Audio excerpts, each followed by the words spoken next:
ভাইরে হায় ভাইরে ভাই, দেখুন মানুষের বিবেক কতটা লোপ পেয়েছে। সামনে একটি বাচ্চা খেলা করছে, আর এই গাড়ির ড্রাইভার বাচ্চাটিকে দেখতে পাচ্ছে। দেখা সত্ত্বেও দেখুন এই ড্রাইভারটি বাচ্চাটির কি ক্ষতিটাই না করলো। দেখুন ভাই, এটা কি মানুষের কাজ হতে পারে? এই ড্রাইভার দেখুন বাচ্চাটির উপর দিয়ে গাড়িটি চালিয়ে দিল। এখন দেখুন দেখুন গাড়িটি বাচ্চাটির উপর দিয়ে উঠে গেল। এটা কখনোই একটা মানুষের কাজ হতে পারে না। এটা এই বাচ্চাটির কি অপরাধ আপনারা অবশ্যই কমেন্ট করে জানাবেন।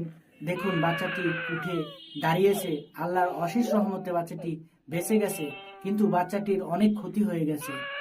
দেখুন আরো কয়েকটি বাচ্চা ছুটে আসছে। এভাবে মানুষের ক্ষতি করা ঠিক না। বাচ্চারা নিরপরাধ, এর অপরাধ নাই, তারপরেও এই ড্রাইভার দেখুন তার কতটুকু ক্ষতি করলো।